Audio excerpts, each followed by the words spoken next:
the Smiling Friends party. I don't know if you get what I was saying when I said I did that. That was very much a power move. Hey, I'm coming into the lion's den, and I'm not afraid of you. I never wanted any of this to be public, not because I was hiding anything, but because all of this never needed to be public. How this had become public was from a former friend of mine, Natalie, also known online as Smokey or Smoke the Show, who I haven't spoken to since March 1st, 2022. We have a strange history despite only being good friends for 6 months. Although I've done some very bad things that I'll discuss in detail, this person has aired my dirty laundry in an attempt to save herself and her boyfriend's public image. Together they have done equally bad, if not worse things. Twist the things that I've done into absurd stories to paint me as an irredeemable, abusive devil woman. While at the same time never acknowledging the bad stuff her and Mick did during all of this, such as trying to fuck my boyfriend while we were in a relationship, helped her best friend cheat on their girlfriend, and made up 2 big lies about me in an attempt to smear my name. For those who are unaware, a video was recently released by a YouTuber named Just Stop about me and my so-called abuse towards Mark and others. That video was vague on the details of the events that occurred, as well as ignoring the reality of the situation from June 2021 to March 2022. The YouTuber Daft Pina has also had major involvement in all of this behind the scenes, but only recently made that apparent.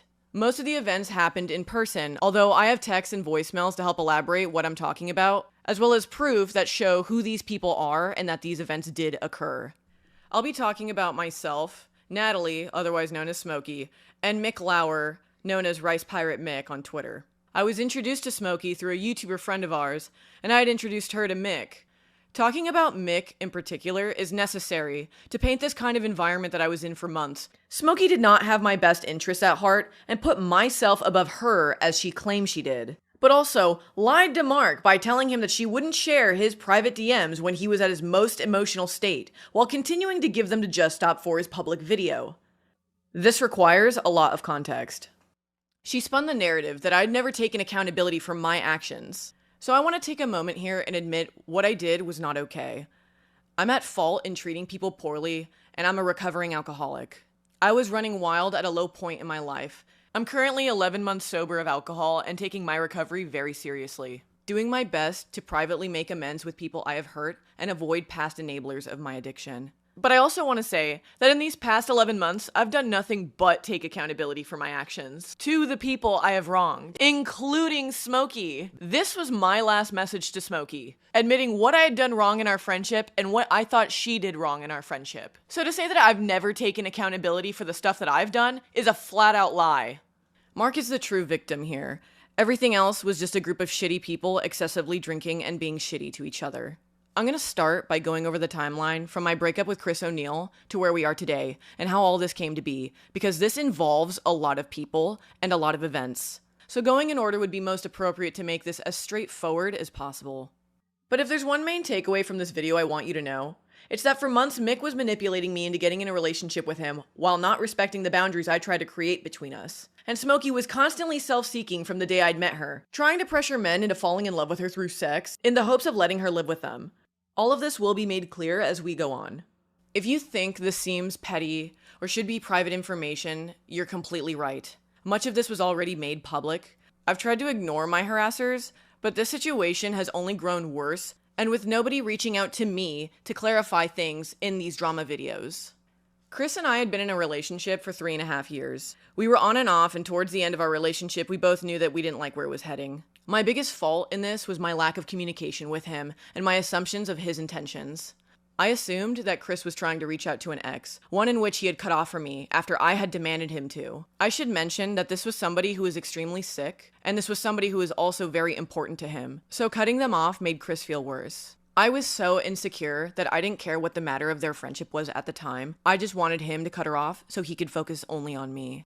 A friend would admit to me that Chris had been reaching out to her. This friend had romantic feelings towards me. My insecurities were through the roof, heightened more so by my excessive drinking, causing more stress upon Chris, which had made him feel, why did I cut this person off I cared for a woman who makes me feel this way, stressed out all the time. I felt like everything was spiraling, and that I was losing the person I loved the most. My anger and irrationality had made me impulsive and self-sabotaging. To me, at this point, the relationship between Chris and I had already ended in my mind.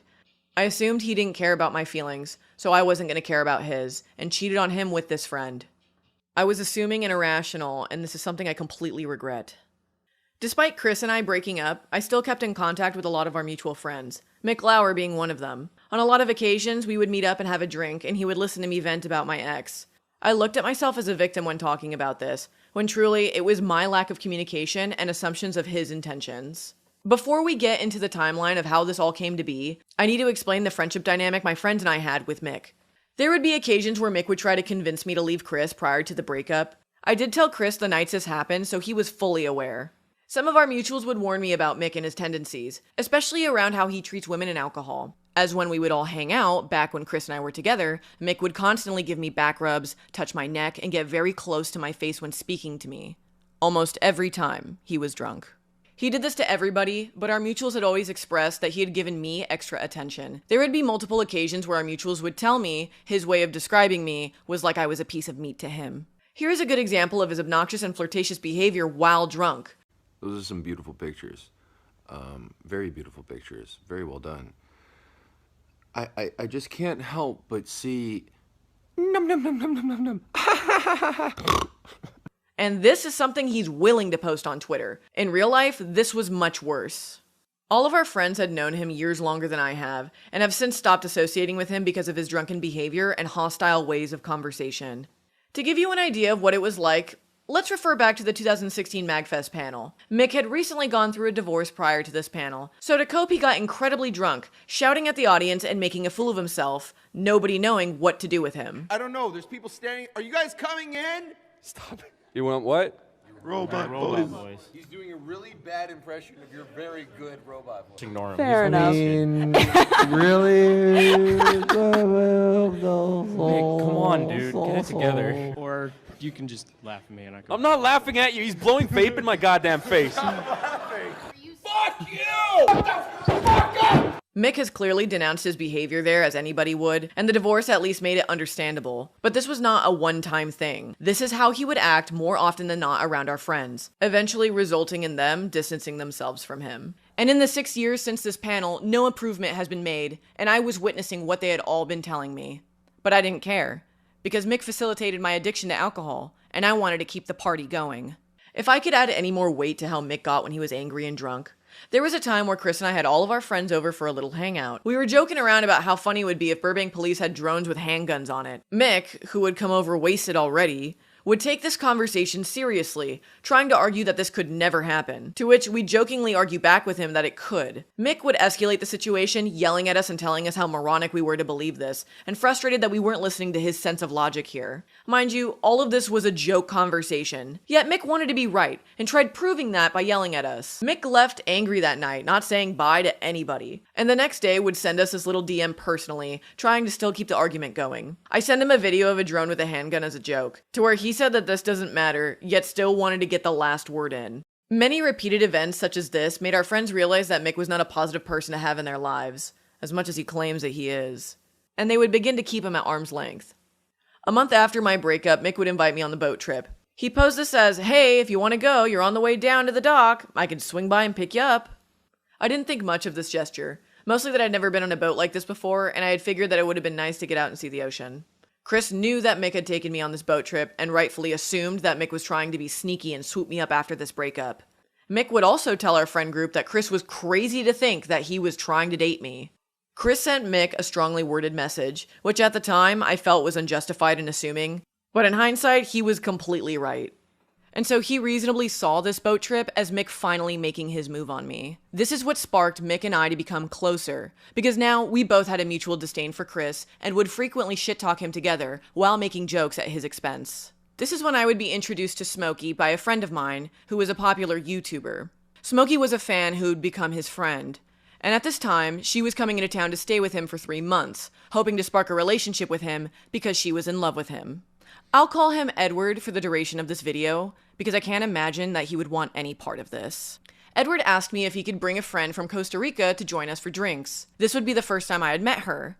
She would hear the things that Mick and I would have to say about our disdain for Chris, to which she would tell me that she was actually friendly with him. She would start shit-talking Chris with us, despite not having any reason to, and then would later make public tweets at his expense. After meeting Smokey for what could have been a handful of times, I'd already been told, not just by her, but from another close friend, that she was in love with Edward. Throughout the summer, we would frequent Fantasia. That would become our spot, and we would drink, and we'd laugh, and shit talk. The closer Smokey and I had gotten, the more she'd express how much she wanted to be my friend. Edward and I would also hang out frequently, with Smokey staying at his home, also joining in with us. At this point, I started trusting her a bit more. I'd gotten to know her, and the fact that we could bond over the idea of being in love with somebody who didn't love us back made me feel understood, because Edward didn't love her back, which only made her want him more. She had a plan to try and fuck him while staying with him, in hopes that he would fall in love with her, and let her move in to be the third roommate. When she fucked him, he would consistently make it clear to her that he only cared for her as a friend, which appeared to only grow her obsession. Smokey would vent and cry about Edward not loving her for months and months and months, despite him making it clear to her that he did not want her meddling in his life. She would frequently try telling him what to do, all in the hopes of him getting with her. Mainly by trying to convince him that he's in an abusive relationship with his current girlfriend, and that her and all of their friends all disapprove of them being together, that he's making a completely big mistake, all while reminding him that she put all of her effort into him. How do I know this? Because Smokey would send me all of their messages when they'd talk on Snapchat, wanting me to see what he was saying and sympathize for her. She even says that she loves using Snapchat on desktop because it made screenshotting private DMs easier. Smokey wanted to be with somebody who would bring her into their world and take care of her. The summer continues, and at this point we have a little group. Me, Mick, Smokey, and Edward. Edward was going to be moving back to his home state to pursue his ex-girlfriend, which greatly upset Smokey. So much so that I would find her in the corner of the bar crying. I would console her and reassure her that even though the summer will be ending soon, that we would all see each other for Halloween. Around this time, Mick is given $1 million from a family member for him to buy his own house. He would proceed to spend that money and purchase a home in Burbank. He would later admit to me that he had bought this house envisioning that I someday would be living in it with him. I was not aware of his strong feelings towards me at this time, yet he still spent a large sum of money for a house with the intent of me living there. And just as our friend said, he had his eyes set on me. One night, while helping him build furniture in his new home, we would drink White Claws with vodka in them, which our mutuals and I would call Mick tricks, seeing as he was the one to introduce this combination to us. During this night, Mick would jump on top of me trying to make out with me, and I'd let it happen. Eventually, it would lead us to almost having sex, but because he was so drunk, he couldn't perform. Feeling confused and a little uneasy about all this, I drove home. Not because I didn't consent, but because I didn't look at him this way, and all of this was happening way too fast. At this point, I go to Ireland to meet my friend Mark. Mark and I would spend all of August exploring Ireland and talking about our passions and our lives. We grew very close during this trip, and ultimately it ending with Mark expressing to me that he loved me. In reality, two people who I had only seen as friends both expressed their interest in me romantically, making me confused as to what I wanted. As a side note, in Just Stop's video, he says that Mark and I went out of our way to hide our relationship. But if you simply watch the Butch Hartman episode of our podcast Meeting Halfway, the very first episode, by the way, less than 3 minutes in, I point out how Mark and I had bonded in Ireland, and heavily implied that we were together. It's very nice to meet you as well. And you're both artists as well, correct? We are, yes. Nice. We really much bonded over Fairly Odd Parents. It was like one of the biggest reasons why we were together. I started a podcast with my girlfriend.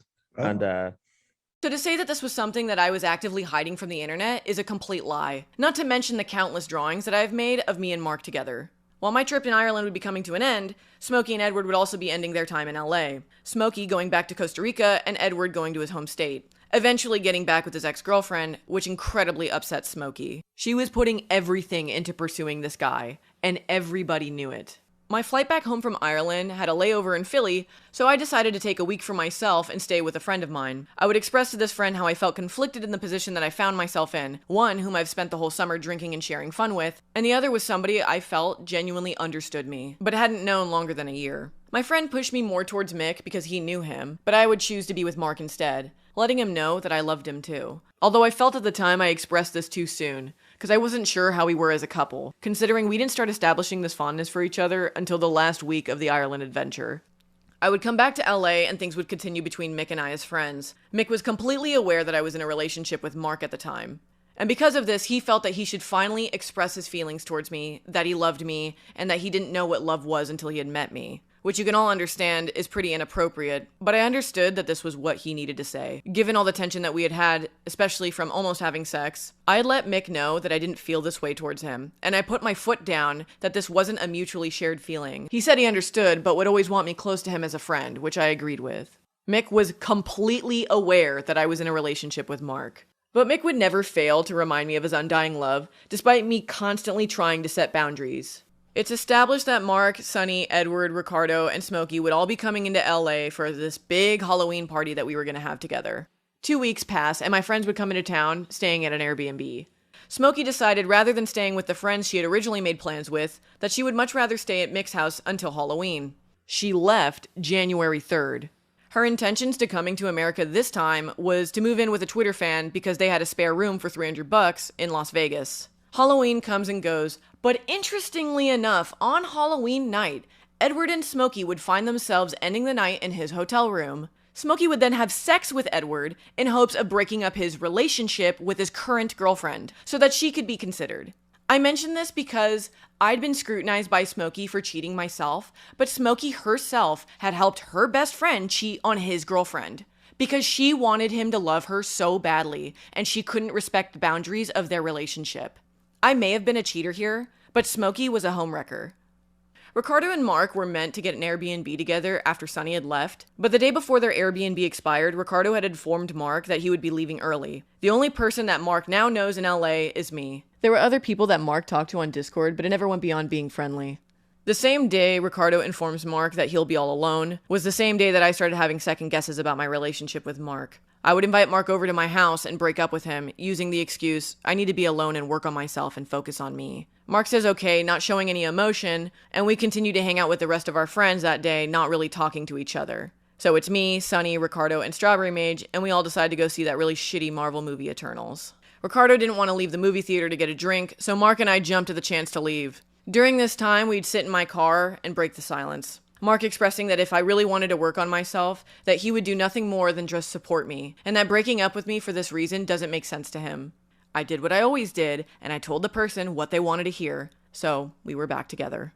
A lot of the mistakes that I had made here was not setting boundaries, not communicating, not really saying how I felt. So in a lot of these instances, I would let things happen, and I would say that things were fine, but never actually communicated what issues I had that was going on.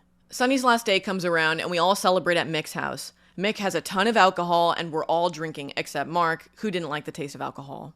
During this night, Mick would get extremely drunk and rowdy, making scenes at multiple points, such as attempting to call a friend to interrogate them as to why they didn't like another friend who was at the party, to which I would have to wrestle him for his phone to prevent him from making a fool of himself. As the night goes on and everybody is outside, except for me, Mark, Sonny, and Mick, Mick pulls me aside, earshot away from Mark, and expresses to me that despite me being with Mark again, that he loves me, and he always will love me, and everything that he does means that he loves me. Mark and Sonny can clearly hear what he's saying, but this is Mick's house, and Mark didn't feel at the time that he had any place to say anything. Mick then continues to motion to Mark saying, I don't know how long this is gonna last, but just remember I will always love you. Mick later says a similar thing to Mark's face, saying, I don't know how long this is gonna last, but if you need to, you can always use my recording booth. Mark was currently working on the Family Guy video and needed to consistently record lines, so he took him up on that offer. If Mick wants to deny ever having done these things, then here's the text to show you how much he actually recalls. He would later call me this day, thanking me for stopping him from making a fool out of himself. Mick would act more like this than he was pleasantly buzzed. When we drank hard, because our poison was Mick tricks. Vodka poured in White Claws. Add a little weed to the mix just so we can get a little more fucked up. Mick openly described that he wanted a party house, where the door was always open. The next couple of weeks would go by, and Mark and I are still together. He's at an Airbnb by himself near my hometown, where I would leave him there so I can go up to Mick's and continue drinking and partying with him and Smokey. Because Mark didn't like to drink. I even have a video of him drinking in Ireland, and clearly he's not used to it. Despite being with Mark, Mick would let his feelings towards me be known, to the point where I was beginning to feel like this was something I shouldn't overlook. I was given love and praise by both Mick and Smokey, with endless supply of alcohol and weed, all while being reminded that his house was my house at any point that I needed. Let me just state, I had been drinking every day towards the end of my relationship with Chris, going into the summer drinking 3 times a week with Mick and Smokey and Edward, then going to Ireland and drinking to experience the land of beer, now into Halloween and leading up into mid-November. This pattern never broke. I did not have one full week where I was sober for these 6 months. Being offered praise and affection for doing nothing, while also being rewarded with alcohol and never being judged for it, was exactly what I wanted. I never asked for Mick and Smokey to see me this way. The reality of it all was we were always drunk, and we were always shit-talking about the people who had hurt us, while upping ourselves and saying that it was us against everybody else. A classic echo chamber, but this facilitated my addicted mindset. Mick buys a dog around this time named Jojo. This wouldn't be worth mentioning if it weren't for the one conversation I had with Mick sometime after our breakup, where he admits that he had gotten this dog for me. That every time he looks down at Jojo, he feels a little guilt because he had gotten the dog for the wrong reasons. Again, Mick and I were not together when he had gotten this dog, and as far as he knew, we were never getting together, yet he bought both a house and a dog with me in mind. Now let me just add, I don't think that Mick actually bought these two things with me in mind. I think he just wanted me to think that because he thought it was romantic, like every decision he made had me in mind, whether or not we were together. But in reality, it comes off creepy and manipulative, making such massive decisions to woo a girl who had been trying to make it clear that she wasn't interested. Like before I went to Ireland, he gave me $300 out of nowhere. I'd forgotten my Apple Pencil, and so he shipped one all the way across the world along with 4 packs of cigarettes because he knew mine had gotten stolen. Nice on the outside, and I appreciated it, but he was doing so much for me. I can only assume, so I would consider being with him. And while I was in Ireland, he was filming the Markiplier video, so he would constantly send me messages where he would get the cast and crew all to say my name. Hey, Veronica. Hi, Veronica. Hey, Veronica, what's up? Hey. Oh, hey, what's up, Veronica? How you doing? Hi, Veronica. It was incredibly overwhelming. He wanted to make his love as obvious as possible. After a week or two, I once again ended things with Mark, secretly for the intention of starting a relationship with Mick, because I felt at this time that I had loved him, and this was something I just couldn't overlook. When you're being reminded constantly of this person who has this undying love for you, it's hard not to start considering it. I've heard from friends that Mick's current narrative of the situation is that I was the one who manipulated him into the relationship, only to play with his heart and dump him a month later. So I hope it's made obvious from all the messages that I've been showing you that this is not just a case of me coming on to Mick, who was just along for the ride. Just like Smokey pursuing Edward, Mick actively pursued me for months. From telling me to break up with Chris, to confessing his love with me while I was with Mark, continuing to remind me of this when I told him to stop, Mick would not let up. If I never ended up being with Mick and stayed his friend to this day, I guarantee I would still be hearing about this on a constant basis. While we were together, he compared how he looked at me to the movie My Octopus Teacher, which is a movie about a man in crisis who finds a female octopus whom he has to learn how to love and appreciate without interfering with it. Mick saying that he could learn to love me without being in a relationship with me. But despite saying this, his actions would continuously show otherwise. He wanted a relationship and would not quit until he got it. Here's a message Mick would send me while we were together, saying that it wasn't my fault that Mark was hurting so much, that it was his fault for having such high expectations. Which is ironic seeing as Mick had put me on a pedestal, saying he worshipped me. So how Mark could be at fault for this, yet Mick doesn't realize that also applies to him, makes it clear how he's never willing to reflect or admit his own faults. Instead, looking to blame me. Like him putting me on this pedestal was my fault, like I had asked for this. So let me say definitively, I did not manipulate Mick into a relationship, despite what he says. I think it's very obvious from everything that I've shown that this was all his doing for pushing his feelings onto me when I had told him to stop. Mark had plans to fly to New York to meet up with Ricardo, and while over there, he would have a conversation with one of his friends, telling him that I can't keep stringing him along like this and that I need to give him a definitive answer as to whether or not we're going to be together for good, as I didn't give him a definitive answer when we had broken up. During Thanksgiving, I'd reach out to the same friend who I stayed in Philly with and told him I think I love Mick and that I want to pursue this relationship. My friend would tell me that if this wasn't something I was sure of, then I shouldn't go through with it until I was certain. I would make up my mind right then and there. I loved Mick, and I wanted a relationship with him. But I had to wait until Mark would come home because I needed to tell him first, and then I needed to tell Smokey. See, around this time, Smokey had still not left for Vegas, almost a month passing by, living at Mick's. She started to grow feelings for him, and they began to start fucking, as they both started bonding over their mutual sadness of not obtaining the love from both me and Edward. There were times I had met up with Mick and Smokey, where she would outwardly try to claim what was hers. She'd wrap her arm around him when we go for walks, or she would rub his thigh under the table staring at me. When Smokey would get up to use the restroom, though, I would look at Mick and say, "What's going on?" To which he would exclaim, "I don't know, she just started doing this out of nowhere." Later that night, we would meet up with Smokey's new roommate, the one who lives in Las Vegas, as he was meant to pick her up and drive her and her things to their apartment. I would take this man aside and interrogate him about his intentions, gauging whether or not he was somebody I felt safe with having Smokey living with. I wanted to protect her and make sure that she wasn't moving in with some guy who was a complete freak. The guy checked out, he was fine. But seeing as Mick would be leaving for Thanksgiving that week, he would ask Smokey if she could stay longer to watch his house while he was gone. Smokey would try planting her roots, ironically with plants.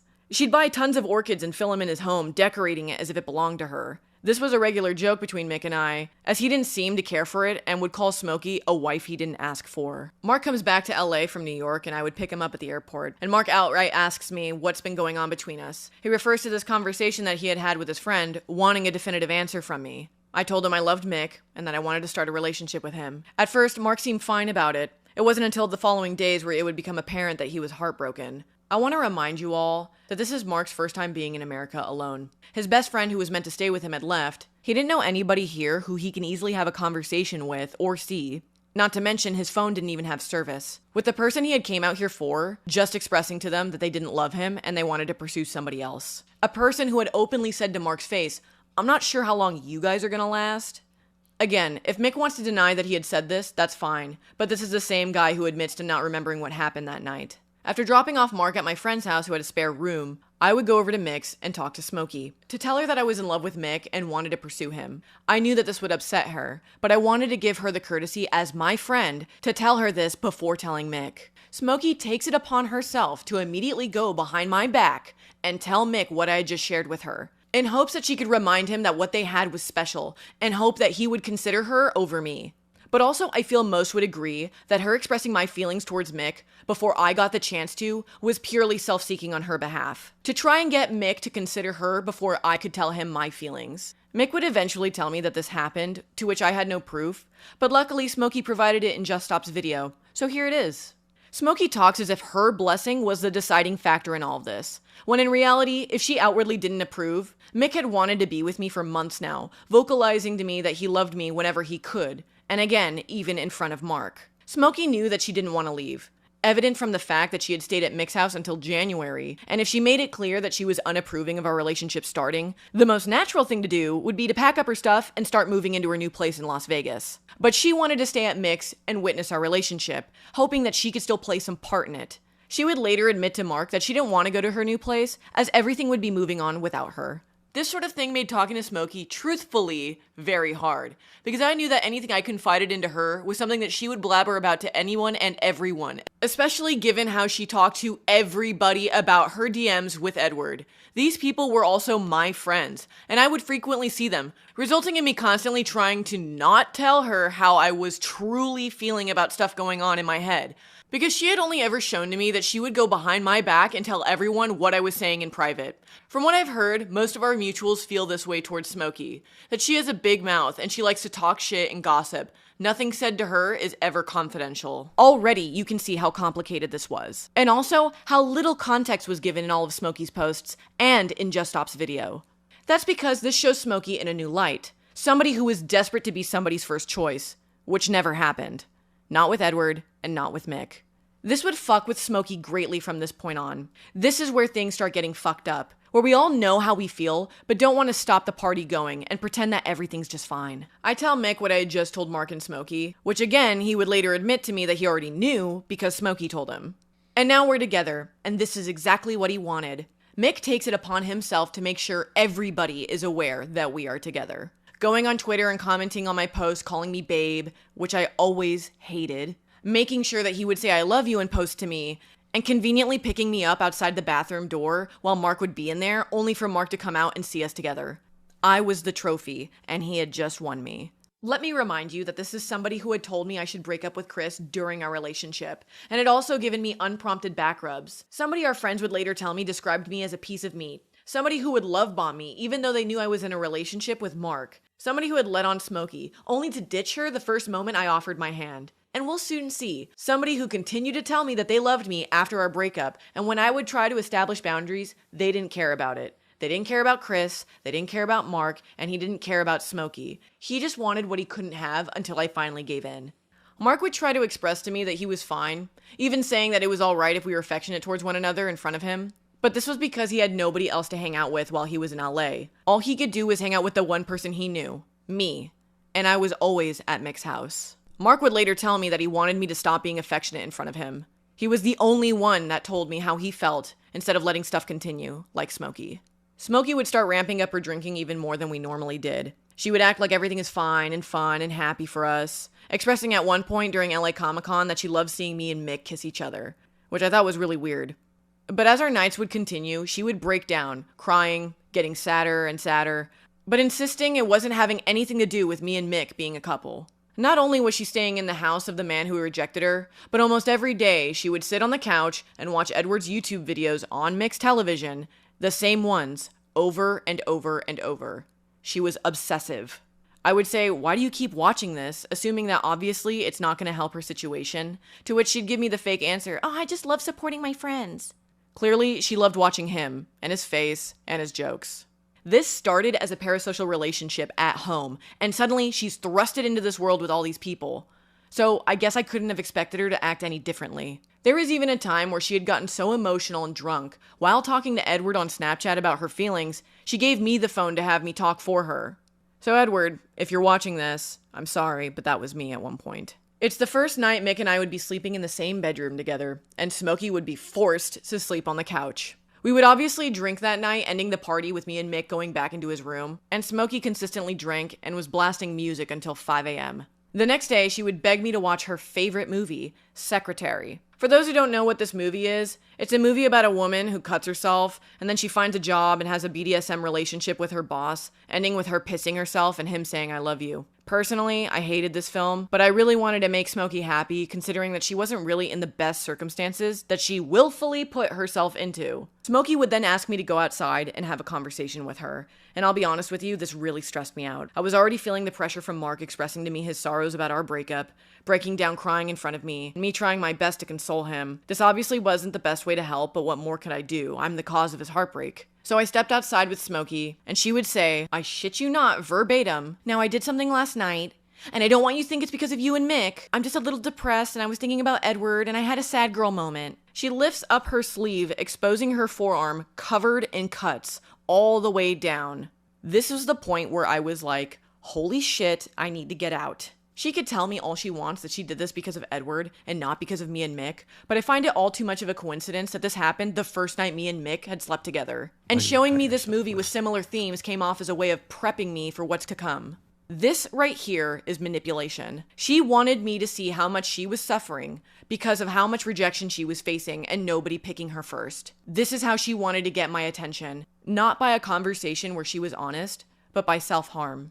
Later that night, Mark would join us over at Mick's because he had offered Mark to use his recording booth, so Mark would take him up on that offer, but also because I was over there and Mark would want to see me. Smokey would later say that Mark was shitty because he would use Mick's recording booth but talk shit about him, but as you can see where all this tension between me and Mark was, he really needed any excuse to come over, asking to use the booth and then sticking around after. He would continue to use Mick's booth after all of this because he had a schedule to work under, and Mick kept offering it to him saying that he wanted people to get use out of it. Mark came in and saw the cuts all down Smokey's arm, because at this point, there was no real reason for her to hide it. And immediately shocked, he looked at me and mouthed the words, "Is that real?" Smokey sees this and brushes it off, laughing, saying, "Oh, I just had a sad girl moment."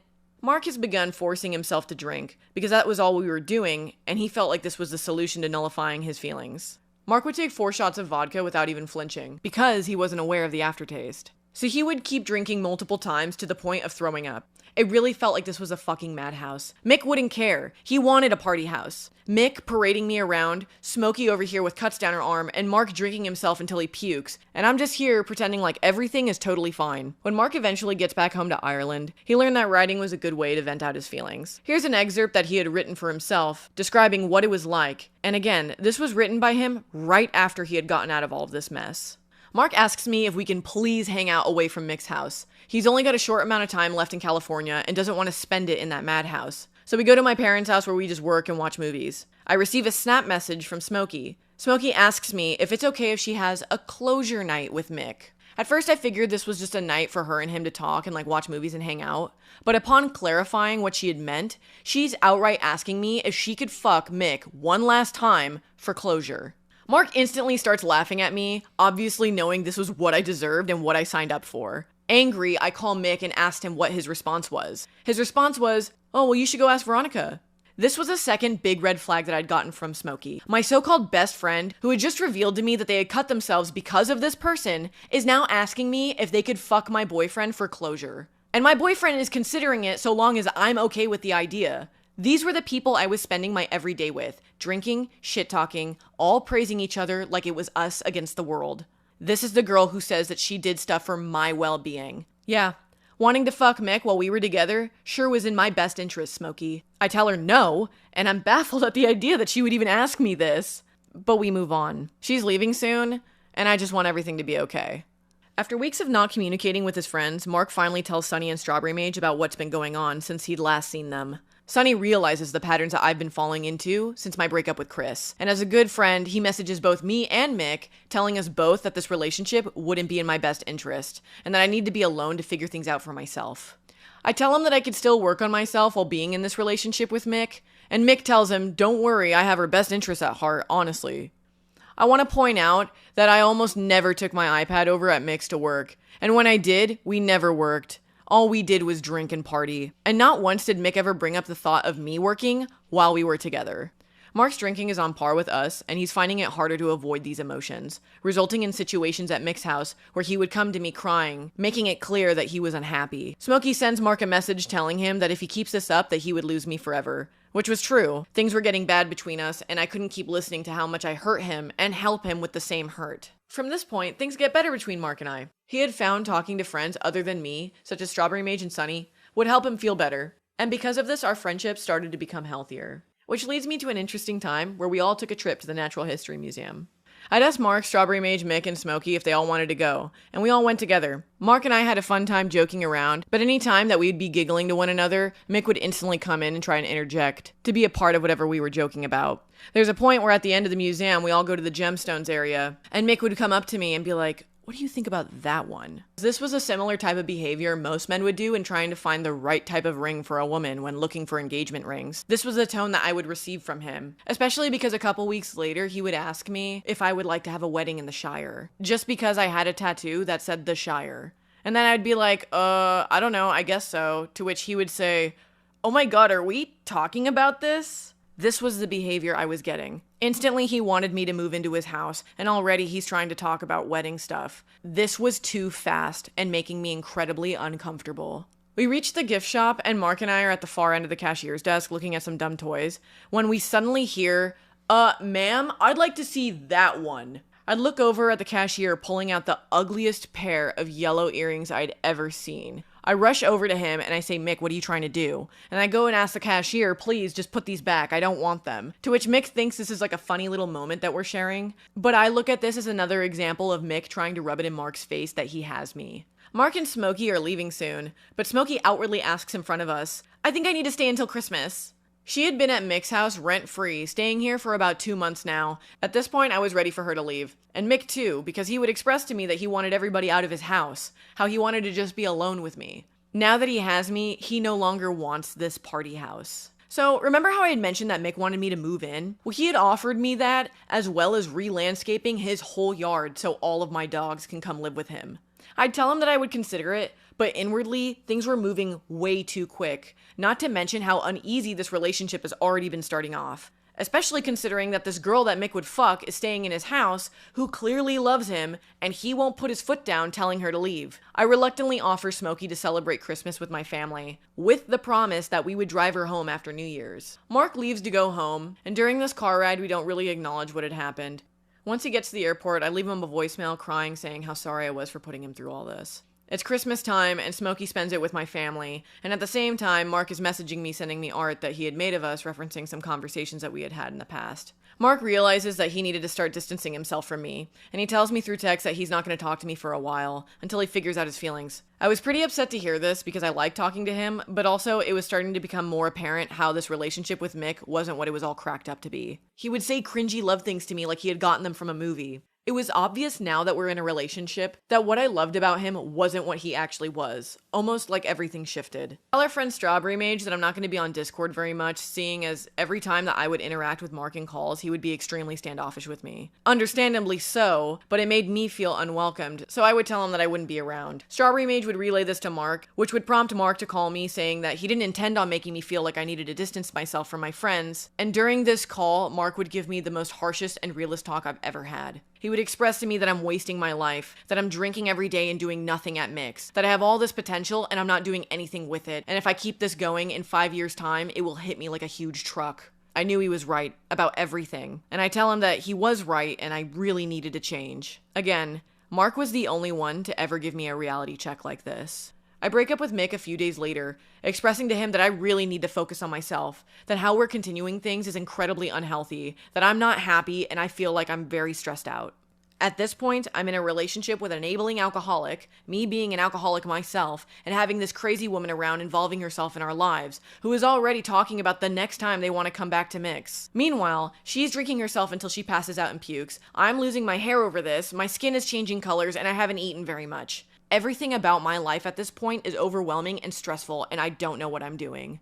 We drive Smokey and her junk to Vegas, and we finally move her into her apartment. I tell her new roommate that he needs to clean up and fix the bathroom, wanting to make sure that Smokey was in a good environment if she was going to be living here. I was already sick of her, but I still considered her my friend and wanted her to at least be happy. When Mick and I are driving ourselves back, he would ask me if there was somebody else, to which I would tell him no, which was true. I never intended on starting a relationship with Mark at this point, or any relationship for that matter. Me getting back with Mark came later, as we would call as we normally did, and things seemed simple again. Mark and I had already planned on starting the podcast, and we'd been talking about this for months, and Butch Hartman giving us a response, pushing the date sooner than we had expected, Mark would be coming into LA, not for me, but to strictly see Butch. Smokey finds out that I break up with Mick and texts me asking me why I didn't tell her first, that she thought we were best friends and that we could be honest with one another. Meanwhile, also messaging Mick, wanting to start things up where they had left off. She didn't need to tell me this, but it's odd that in the same conversation that she's expressing to me that she's sad,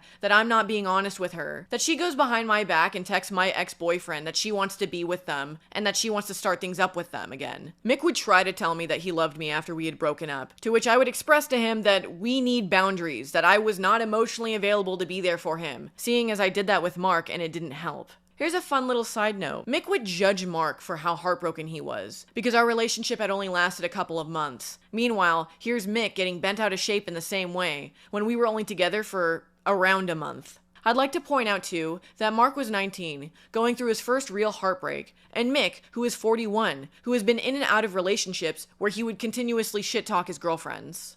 I'd like to point out that Mick is 13 years older than me. I recently found out from someone who worked on the Just Stop video that Smokey was trying to convince him that I was grooming Mark, that he was 17 when we first met, and I sent him nudes when he was underage. This is another case of Smokey blatantly lying without any repercussions, thinking she can say whatever she wants without evidence. Like most of Smokey's claims, this can easily be disproven, given how I had never even met Mark until October of 2020. When he was 18 and we never expressed any interest in each other until he was 19 and turning 20. Again, I found this out from somebody who was heavily involved in the Just Stop video, that it was originally going to be brought up, but was dropped due to there being no evidence. So I just want to make this clear, because Smokey will try and lie about anything just to try and drag me down. Mick responds to Smokey's message of love, not by addressing what she's saying, but instead raving about how much he's madly in love with me. Acknowledging basically everything I'd been talking about. Pushing on to me the life that he wanted for me, not the life that we could have built together. Even saying that with the way he was acting, that there was no room for my aspirations. He was the clinging ooze, you see. His words, not mine. Here's a message that Mick sent to Smokey in response to her love that he would later send to me. At this moment, all I can honestly say, I miss your company and cherish your kindness. And any part of me that even flirts with the idea of continuing on from where we were headed before Thanksgiving feels like a dangerously disingenuous gesture in light of the impossible enormity of my love for Veronica. I know I'm not stupid, not about people. I like to believe that I could read a room or a face. And in this situation, I did see some finality in Veronica's eyes. At this moment, I do feel a sense of hopelessness, partially, as I did before. But no matter how hard I've tried, and you know how hard I've tried in the past, this feeling that fills every atom in my body hasn't budged. Time will tell, but so far the only thing that time has told me is that I can't stop loving Veronica. Like all of us, you, Veronica, and I need to stand on my own 2 feet. For me, emotionally. It's not fair for anyone to have the full weight of the other bearing down on them as they learn to carry themselves. My love for Veronica became toxic the moment I placed all my hopes and dreams in her hands. Where the fuck was there any room for hers? Sure, I'd hope some of those dreams would be shared, but I never asked. I never waited for them to naturally unfold over time. I just poured them over her like a wet cement the moment she offered her hand. The worst part was, I was fully aware as it was happening. I could feel myself pushing her away with my love. I became a clinging ooze that only grew in the mass more unsure I grew about her feelings, despite her telling me that everything was fine. There was no balance, and without balance, there was no true partnership. There is a parent and a child, a master and a slave, a queen and a servant. And while some would seek out relationships of imbalanced dynamics, that was never what either of us would have wanted, I believe. I need to redefine myself, a version not built on the pedestal I had placed her upon. I can only hope that one day that version of myself will cross paths with who she desires to become, and from equal footing, I could love her as a true partner, one she feels respects her, rather than one who worships her. I'm realizing as I'm writing this how selfish it is that after you sharing your feelings for me, I've spent so many words and thoughts talking about Veronica. I apologize from the bottom of my heart. I'm sorry. I suppose this is all still so fresh.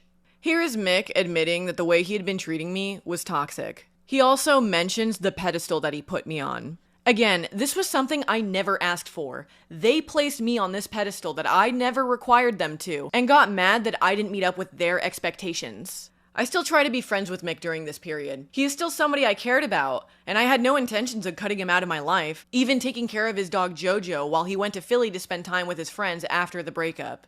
When Mick comes back to pick up his dog, he asks if he could speak outside, and so we go to the park and talk about his feelings. This is when he would admit to me that he had gotten his dog for the wrong reasons. During this talk, he would ask me again if there was somebody else, to which I would respond that while I didn't leave him for anyone, that over time, Mark and I had expressed that we still had interest in one another, me planning on going to Ireland with him in April. Mick gets really upset and asks if me and Mark had been doing anything sexual, to which I'm honest and I say yes. In retaliation, he says, well, I guess I'll just go fuck Smokey then. She was going to be coming into town soon. I didn't like Smokey at this point, but I had nothing but her best interests in mind, even though I had every reason to not care for her. From refusing to leave, to her asking if she could fuck my boyfriend at the time, to her lying to my face about being honest, while asking Mick if she could still get back together with him. I explained to Mick that I didn't feel that this was fair to her, that he had witnessed how badly she had been affected by Edward and him in the past, and if he was going to fuck her and didn't love her, then that would just be evil. His only response to this was, yeah, well, that's not any of your concern now, is it? I want to say that Mick can once again deny that this ever happened, but I would tell Mark, who would laugh at the absurdity of this, and made this meme. The dates clearly being from not long after.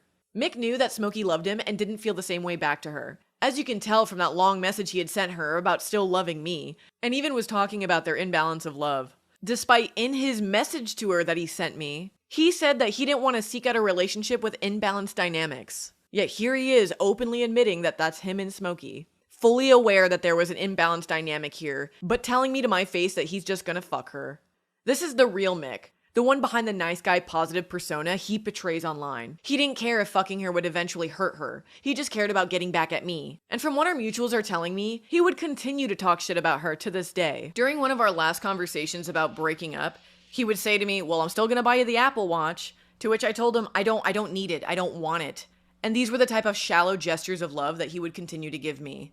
Funnily enough, the message that Mick sent to me, the one where he called himself the clinging ooze, he originally said to me in a call.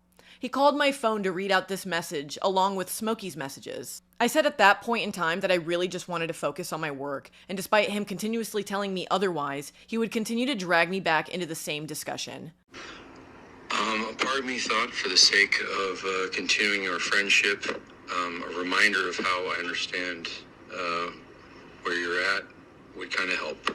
But I can see that, there was other context in those messages that could lead you to believe other things. I would hope that our conversation kind of cleared that up, but I guess it didn't. And the last thing I want to do is make you feel uncomfortable. I'll also say thank you for clarifying that it will never happen. That is actually, a thought that I've had in the back of my head, and that doesn't necessarily change exactly how I feel, but it's a good thing to hear or read. So, yeah, I apologize that upset you. That was the last thing I wanted to do. The last thing I wanted to do. It really was just like, hey, I'm glad we had a talk, and you don't need to worry about stuff, and I'm sorry if it came off as something else, and that's my bad. That's my bad. So, yeah. Mick, it's really hard for me to consider that this wasn't with the intent of your feelings involved, especially considering that you had already relayed this entire message to me, letting me know where you were at that situation. So you can't blame me for thinking that it just comes off as this reminder and a reminder of your intentions and feelings, and despite what I had said that it doesn't matter because you wanted to send me what you wanted to send me with your feelings involved, not considering how it could possibly affect me. I recognize that you're saying that it doesn't come from that place, and I believe you, because of course I would, but you can't help but you can't blame me for feeling like what this could intend. You know what I mean? I'm telling you now, that was not my intent. I don't need you to attend to my feelings. I sent that message with a good night, and I meant it. And I didn't want it to fucking weigh on you. I sent it as... It was a stupid thing to do, I guess, in retrospect, but it really was just a reminder of like, hey, we covered some stuff, and I just want you to know that I'm not going to be harping on you, and that I want you to do what you got to do. That is what the intent was. I'm sorry if it came off otherwise. I know there was a lot of other context there. That was not the intent, and I am sorry. That is the last thing I fucking want, and I hope you fucking know that. That he loved me, that he would always love me. He tells me that he gets the message and that he'll stop doing this. But that very same day, Mick sends me the screenshots of the messages, the ones that I had just read out to you, the ones that he had just read out to me in that call, saying that if I ever wanted to archive this to clue myself back into how he feels about me, he wanted me to know that he would always love me and that he would wait for me. I tell Mick that he's doing the thing he just told me that he wouldn't be doing by bringing up how he'll never stop loving me, to where he immediately tries calling me. At the time that this had happened, I was in a call with Mark, working. I don't answer the phone the first call he gives me, but he continues to text me saying that he still wants to call. I asked Mark if he would listen to this call with me, as I had no witness to Mick's true behavior towards me. Telling me that he loves me telling him to stop, him saying that I don't understand, that everything he does means he loves me. There would be many times where I would be talking on the phone with Mick, only for Smokey to randomly interject, me realizing that she was there listening the whole time. So I'm not the only one who is guilty of this.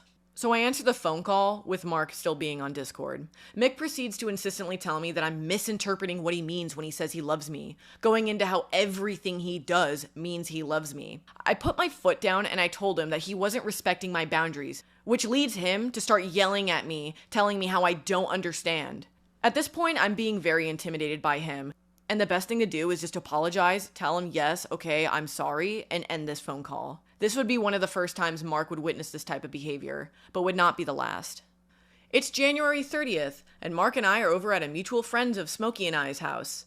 We'll call him Pedro. Mick and Smokey come over as well, and at this point, our relationship with Mick and Smokey was a bit rocky, but I was willing to make it work because we had so many mutuals together, and I couldn't pass up on the opportunity to drink. Overall, the night was fine. We were getting along as well as you can with all of this tension. However, at the end of the night, when Mick and Smokey decide to leave, I would offer to walk both of them out and share a cigarette with Mick.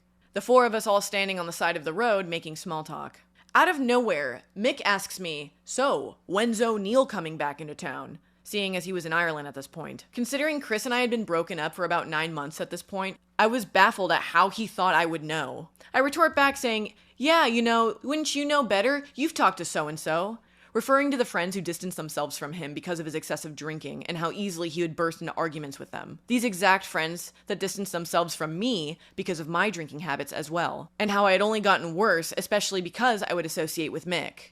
Mick made me feel like they had cut both of us off, settling in that idea that it was us against the world. Just a quick side note, these friends never truly cut off Mick. They just didn't want to be around him when he was drunk, and he was always drunk. So to say that they completely cut him off just wasn't true. But he wanted to believe he was a victim. Mick got very upset when I said this, and I said this to hurt him, because clearly him bringing up Chris was intentionally to hurt me. Smokey and Mark stood there as Mick yelled in my face, saying how all these friends had cut him off, how he had moved out here for all of them, and they all turned their backs on him, that I, above anybody else, should know that, which was the reason why I brought it up. I knew that he would get hurt by this, but only because if he was going to be petty about bringing up Chris, I was going to be petty and bring up our friends. But I wasn't reacting this way. He was reacting this way. When Mick got drunk, he got angry and performatively loud. He paced back and forth, not wanting to let this go, pointing in my face and continuously shouting at me, eventually calming himself down for a brief moment to say bye, and then came in for a hug. I would give him one of those half-assed pat-on-the-back hugs, which caused him to get mad all over again, shouting, "No, no, you can't do that!" After he walks away screaming, "I don't have patience for this!" Walking further down the road being like, "Fuck!" I turn to Mark, and it's really quiet. And the only thing that comes to mind is, "Don't call me. Don't come to my house. We're done." We laugh and we end the night. We had seen Mick drunk and angry so many times that this was just laughable. Recently, a couple months ago in November, Mark brought this event up with Smokey in references to how I wasn't the only person who did something wrong here. To which Smokey claims that Mark is rewriting history, that everything I just explained to you happened on February 9th, the night of the Smiling Friends premiere. I find it funny that in that message where she accuses Mark of rewriting history, she is quite literally gaslighting him. If only there was some sort of evidence that that event happened on the 30th. It's a good thing that Mick left me a voicemail that night, clearly still drunk, trying to justify yelling at me, which he defines as him escalating the situation, and ultimately saying that he won't apologize. Yo, listen, I apologize if things escalated to a certain point, but I will say that pointing out the whole and entire friend group thing as not being a situation that impacted me to a certain degree, especially because they were the people I moved out here for, that hit hard. That hit very hard. And especially if you were to ever assume that you didn't know exactly what I meant by that. I feel like if anybody knows that situation, you know better than anybody else. That situation, it killed for a period of time. But, you, for a period of time, and others were like the reason why that was okay.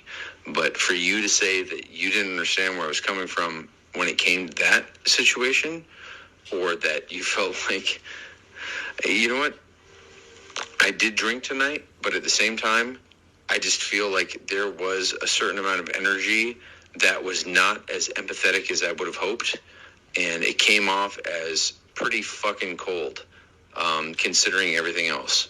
You know what? Not even considering everything else. But, yeah, that bothered me. So, I'm not going to apologize for that. I'm not going to apologize for being fucking bothered by that. The fact that it escalated as it did, that's a bummer. I really hoped that it wouldn't.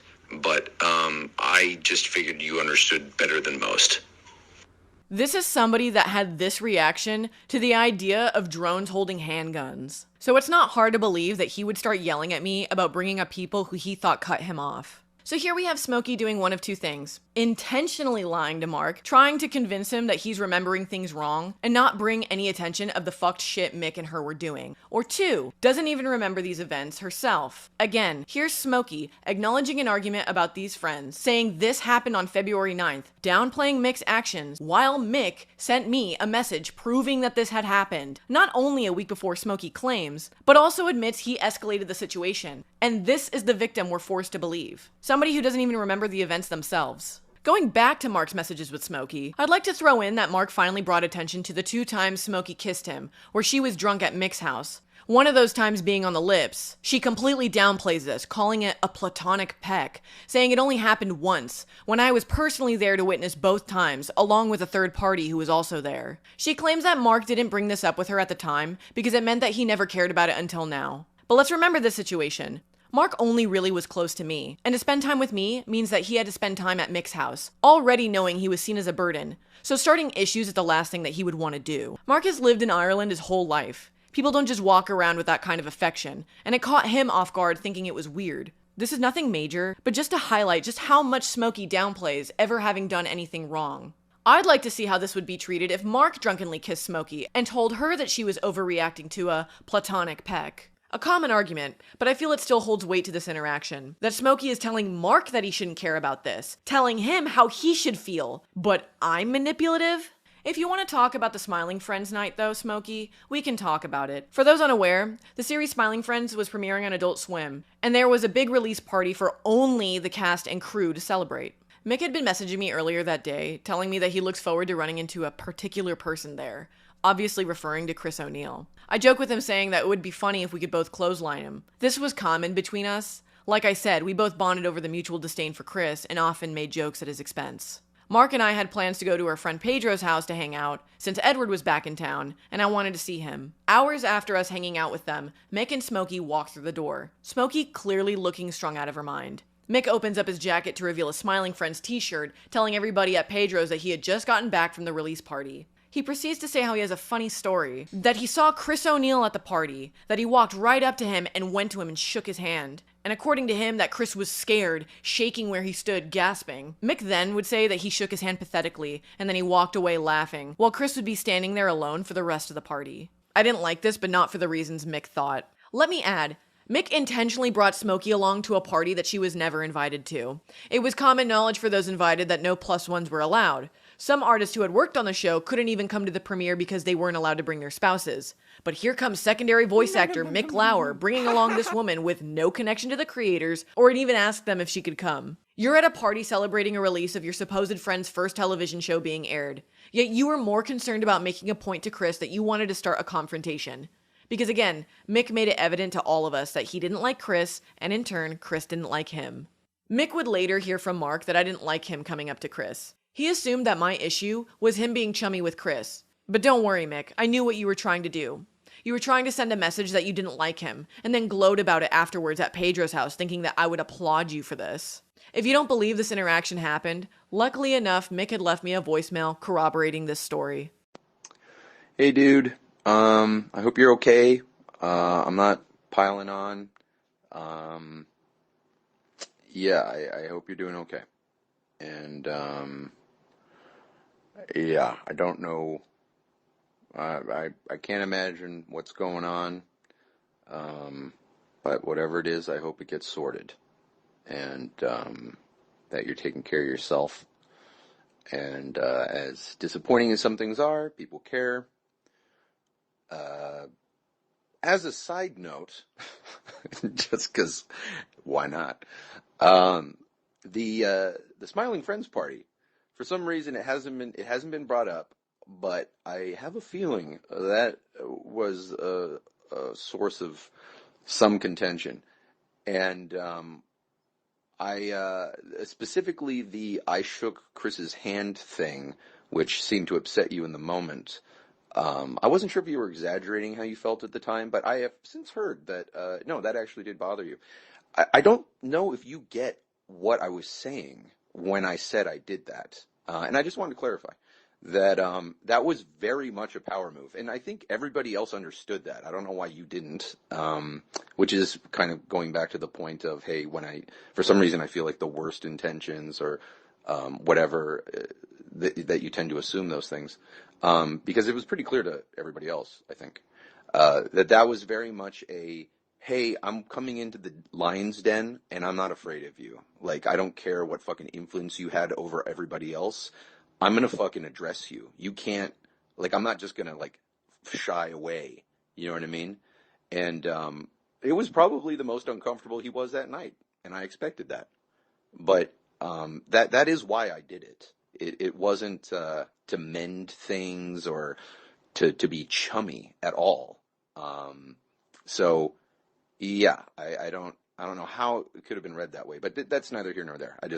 I figured might as well put that out there. I don't know if we're ever going to hang out again, but I certainly, didn't want that to be misconstrued, in your mind. 'Cause despite everything, I do care about your opinion, and I do care about you as a person. So, yeah, with that off my chest, I hope this doesn't stop you from or slow you down from, working on yourself and working on your goals and all that kind of stuff. If anything, this is, I suppose, an opportunity to do it even more, to dive in even more. So, regardless, yeah, hope you're okay. You don't have to respond. And, yeah, yeah. Yeah, Mick, you really intimidated him. It's not like everybody who had witnessed it later said that your display was sad and cowardly. Let me give you a description from a friend's point of view, who had witnessed all of this. Mick saw Chris at an open bar with one of our friends. Mick beelined to him, even pushing his way through somebody else to get to Chris. He offered his hand and in a cracked voice said, "Hey!"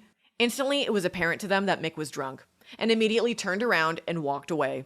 Chris had no idea what had even happened because Mick fled so fast. "You really showed him, Mick. I can't believe you were willing to walk into the Lion's Den and say, 'I'm not afraid.'" The Lion's Den being Chris O'Neill at your friend's premiere party. Chris didn't even touch his hand. They all thought this was a pathetic display. Even with this failed attempt at a confrontation, the night went on without anyone really even realizing or caring that Mick was trying to confront Chris. Despite what Mick likes to think, Chris nor anybody was affected by this so-called power move. After this irritating interaction, I knew that I had to stop being friends with Mick. I was tired of the arguing. I was tired of him constantly telling me that I misinterpreted what he said or did or does. His drunken demeanor was so obnoxious, and Smokey tagging along made everything all the more gross. At this point, I just started ignoring him, which is when he started sending me a string of messages. Hey, dude. Hope you're doing well. Haven't talked to you in a while. Haven't heard from you. I hope you're good. I'm sure you're busy. I guess I'm just sending a message because I want to make sure everything's okay. I felt like several days ago we were talking about figuring out a time to hang out in the next week or so, and now I feel like, I don't know, I could be reading into it, but it feels like a bit of a ghosting. Again, yeah, maybe I'm reading into it. I guess I just don't know what's going on. But hopefully we can chat, and, I guess if for some reason you just wanted time or space away from me being around, totally understand, can totally respect that. But if there is an issue, a greater issue, I would, I'd appreciate talking about it if you want to. And if you don't, then just let me know if you want me to stop bothering you. Not trying to sound sad about, or, whatever. I just don't know what's going on. All right. Have a good one. Hope to talk to you soon. All right. Bye. I would eventually respond to him and Smokey after Pedro let me know that it wasn't cool that I outright ghosted them, which he was right. Out of everything that we've been through, I at least owed them the respect of telling them I didn't want to be their friends anymore. So I reread this whole message that I sent to Smokey because this is my goodbye message to her. This is the last thing that I had said to her, and I have never once reached out to her since, right? I'm pretty fucking nice to her. For somebody who is their so-called abuser, I am accepting my faults here. I'm taking accountability where I'm wrong. I call myself a bitch. I point out that I could have been a better friend. Everything. And all I ever pointed out about her was I felt like she was self-seeking. I felt like she only wanted mixed interests, and that was her goal. I was completely nice to this person and accepted where I went wrong. So for her to run this hate train on me, claiming I'm her abuser, is just beside me. Now, this is a time where I need to explain my alcoholism. I'd been drinking daily for almost a year now. The limit's getting higher the more I'm consuming. I've gone from doing White Claws to Mick tricks, now to just straight vodka. Mark is now staying at an Airbnb with Ricardo, who had come back into town. My habits would continue, making each night a party. One night, I meant to be going over to Pedro's house because his roommate, and I'll call him Chandler, had invited me to go to a party that he was throwing. Mick and Smokey were in Vegas at the time, so Chandler was watching Mick's dog Jojo. Mark had asked if he can come with me that night, but I was hesitant because I knew that if Mark came with me, that I would have to slow down on my drinking. I didn't like that Mark held me accountable to my habits, and felt that this was my opportunity to have a night where I can get completely drunk. Mark ended up making plans with Ricardo to go to Santa Monica Pier, so it all worked out for me to sustain this habit of mine. That day, I started drinking from 2 p.m., straight vodka, along with some White Claws as chaser. I even tell Chandler that I'm bringing vodka. Here's that text. This is what I was using to pregame with, even though I was already planning on going over to Chandler's to pregame with him. I arrive at Pedro's and Chandler's and we start drinking. I want to say now, this whole day I had revolved around my addiction. I wanted to be away from those who held me accountable. I wanted to be in an environment where I can drink heavily, and I wanted to be selfish. I didn't care about how anybody felt but myself. And when I drink, I don't feel anything but indulgence. That night, Chandler took Mick's dog for a walk, and I tell him everything that I'd been through with Mick and Smokey. He was surprised that I'd even had a relationship with Mick, and says outright that he didn't like Smokey, that she had a big mouth and he didn't really trust her. Ironic. We go back to the party, and this is where my remembrance of how things happened aren't entirely clear. Because we continuously take shots with the group of people, and each time somebody coming, joining in for more group shots, all while still having my drink refilled by Chandler, who praises his ability of making tasty drinks. Chandler said that he had a gift for me, and it was a patch that he had received while working with William Shatner. He knew that I was a Trekkie, and so he went into his room to retrieve it. I will say, I remember being pretty disgusted by the room itself, but not because it was messy, just because the place was kind of a shithole that had roaches. And we go back out to greet more guests and take more group shots. And eventually, we go back into his room. Now, I'm not for certain if I initiated this, but if I did, clearly I'm not in my right mind, which doesn't excuse these actions, but paints a picture of how I was. I know for certain Chandler was laying on the bed first, and I sat down next to him. Chandler described this situation to Mark, that I was shit-talking Mark, saying that I didn't care about him or me or anything, telling him that I wanted him for months, which honestly, I'd only really known him for when I'd go over to Pedro's, and even then, he wasn't there all the time. But I was willing to say anything and do whatever I wanted. Again, I'm not in my right mind, because clearly, if I was sober, this wasn't something I would have wanted. But I did it, and that's all that matters. Alcohol isn't the excuse, but it was the fuel to bring me to betray Mark and degrade myself, and take part in something that would eventually hurt him and me, but most of all him. Because Mark did nothing wrong here. I had no reason to do what I did, other than for my own selfish and self-seeking ways. I don't remember the sex, but I do remember when I was aware of my surroundings. I was in the bathroom, cleaning myself up, hoping everybody at the party wouldn't see. When I walked out, there was nobody left from the party. I sat down, and I'm not sure how long I ended up waiting for everybody to leave. But by the time I had gotten back to Mark's Airbnb, he was already asleep. The next morning, incredibly hungover, Ricardo wanted to film a speed supersonic video. I begged Mark to get me ibuprofen, and once he was gone, looked for whatever alcohol I could in the Airbnb, hoping to cure my hangover with some hair of the dog. Knowing what I'd done, I called Chandler and told him not to tell Mark or anybody. I attempted to keep him on my good side by complimenting him and expressing that I needed to quit drinking and start on Ash Wednesday. Chandler's a religious guy, so he's expressing to me how great it is that I'm seeking the Lord. This guy, who praises himself for his strength in religion, was fully aware of having sex with a woman who he knew was in a relationship. He would admit to Mark that I had told him that we were still together. Something to note here. Once Mark found out, he approached Chandler about this, who initially avoided him, but he would eventually give him a story which he later admits wasn't the truth, as he wanted to spare Mark's feelings, as if he cared about how Mark felt, or that Mark wouldn't already be hurt by what had happened. He later tells Mark the real story, but at this point, Mark has been told so many different versions of the story from so many different people, including Smokey, who was in Las Vegas at the time, willfully involving herself in a situation while admitting to Sonny that this was none of her business. Here's that message. Chandler didn't keep my lie. He immediately told Mick, who told Smokey, who told Sonny, who screenshotted it and sent it to Mark. During all of this, I was hiding in my home, avoiding Mark and keeping my distance from everybody, because of the amount of shame I had felt for what I had done. Prior to Mark finding out about the cheating, I contacted Pedro, because he was there that night, and I called him to ask him not to tell anybody about what I had done, that I was going to break up with him and peace out. But before I could, Mark had messaged me about breaking up with me, saying that I made everything complicated and that all of this is way too stressful for him. Sitting alone with my shame and my guilt, and reaching what I would call my emotional bottom, I knew that things needed to change. I didn't like who I was. I didn't like that I was drinking all the time. I didn't like the toll it was taking on my body and my mental state. I reached out to a friend who I knew was in the program and asked him if he would take me to my first AA meeting. This would be March 2nd. Eventually, I reached out to one of my best friends.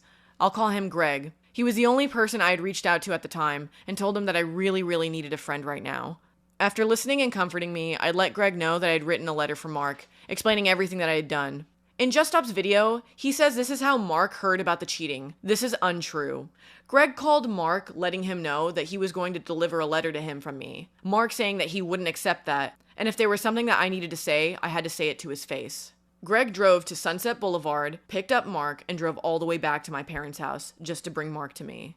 We proceeded to have a 3-hour-long discussion about all of this, questions Mark would ask and things that I would answer, but mostly Mark expressing that what I had done was cunt and that I'm a cunt for treating him this way, but that eventually he would try to be my friend. Again, before Mark found out about this cheating, he had already broken up with me and accepted wanting to be friends, which just made me break down crying because to be met with kindness after doing something so evil, I just couldn't understand how he could be so nice to me, how I could treat him this way and do all of this to him, that him above all people who didn't deserve this, that I pulled him into this world and forced him to endure not only Mick, but Smokey and drinking and now Chandler. After this, Mark and I would hang out doing simple things like mini golf or seeing Uncharted or going to the beach, but mostly talking. It felt like all the chaos had finally ended, that even though all of this had happened, in some way there's starting to be some normalcy now. I continued frequenting meetings, Mark continued to work, and we'd spend our time together in the most pleasant ways possible.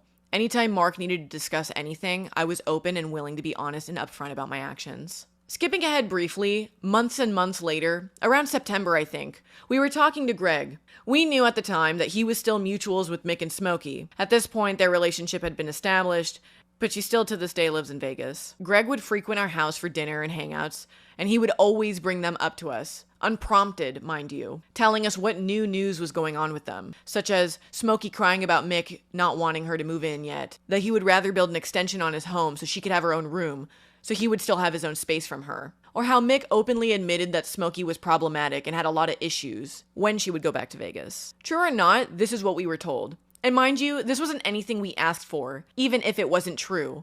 But Greg would tell us anyways. This is how we would constantly hear about them. At a certain point, I would have to tell him when we were hanging out that I didn't want to hear about Mick and Smokey. But interestingly, he would talk about how during the time I cheated on Mark, Smokey spread around the narrative that I accused Chandler of sexually assaulting me, which is a malicious lie that wasn't true.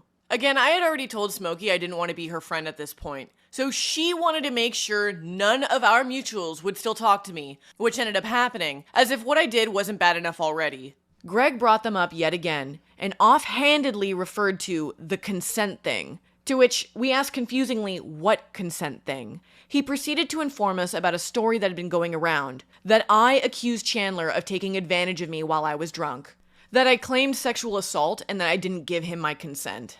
Initially, this confused us, but back whenever all this happened, Chandler had left me a final voicemail, before I'd blocked him, because of course, I would block him if I were to continue my friendship with Mark, asking me why I was going around telling people lies, that I said that I didn't give him my consent. Hey there, Veronica, I know it's weird leaving a voicemail in 2022 and I can just text, but I just have to ask you something. Why are you spreading lies to people, and why are people led to assume that what we did wasn't consensual? You told me when you were going to AA and starting on this new path of life that you were starting fresh, that you wanted to tell Mark because you didn't want to start this new chapter of your life on a lie. And I supported that. I love that. You told me you're turning to God and Christ to help you, and I love that.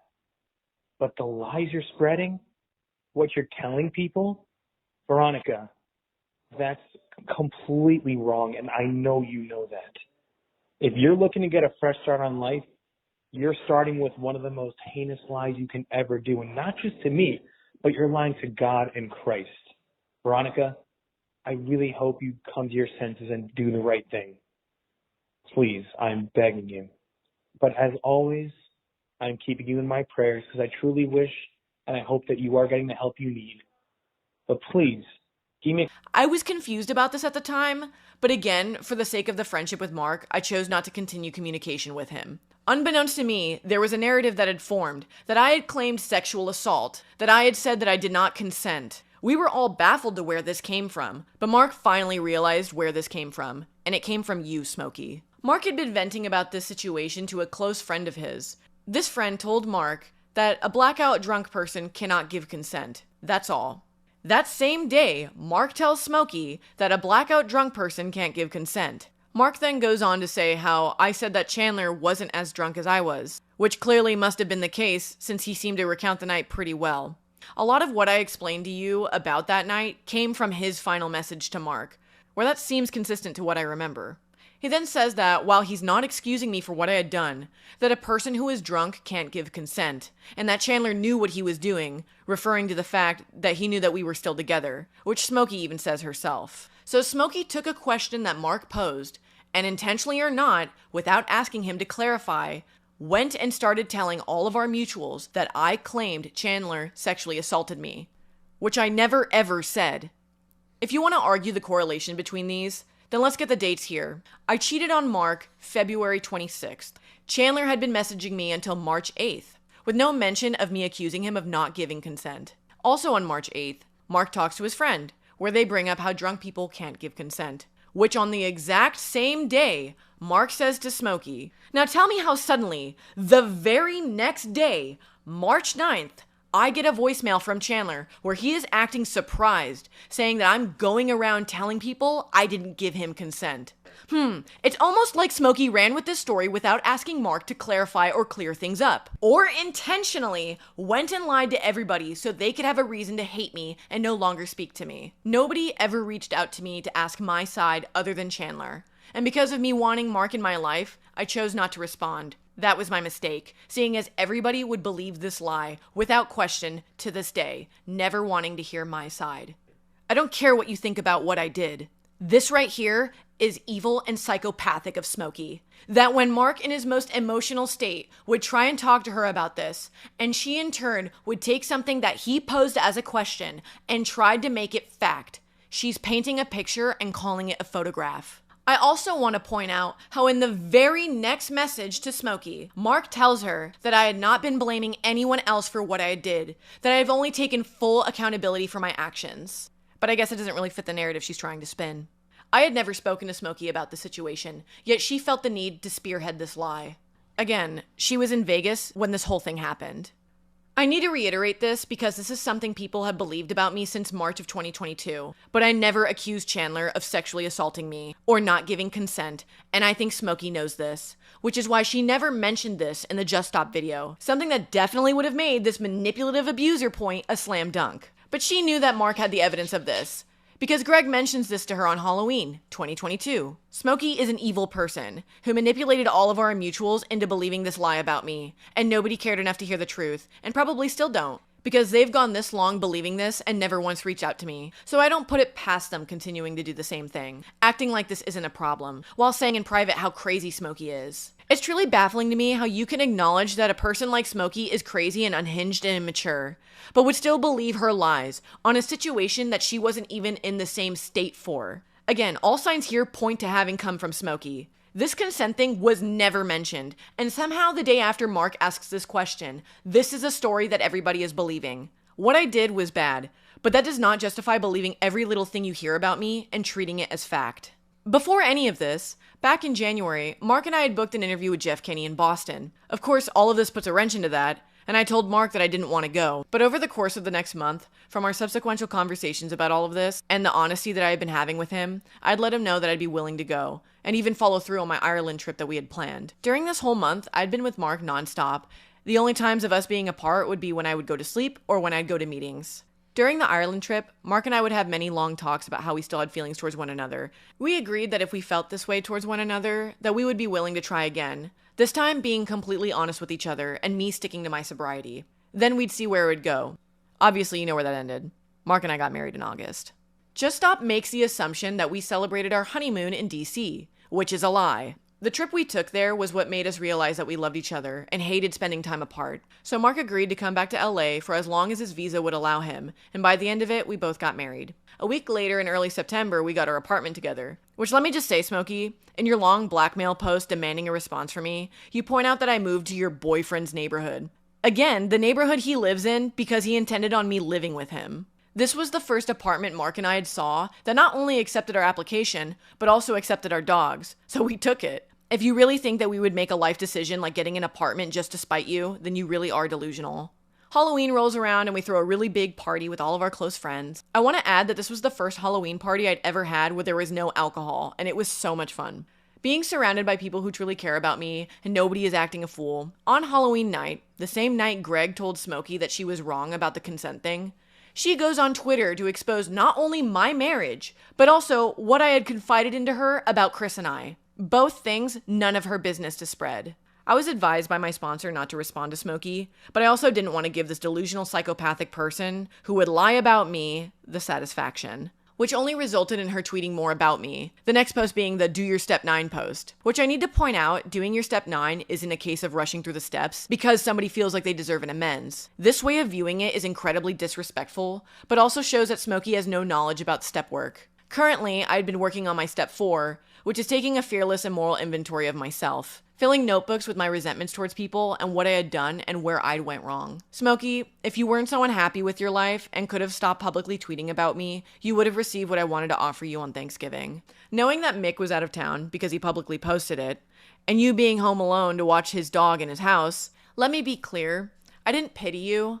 I saw an opportunity to break bread with you and wanted to offer for you to come over and celebrate with me, Mark, and his family who was in town. But before I had done this, I needed to run this not only by Mark, but my sponsor. Mark was fine with it, with his only concern being that you're kind of crazy and he didn't know what kind of unhinged shit that you would do in front of his family.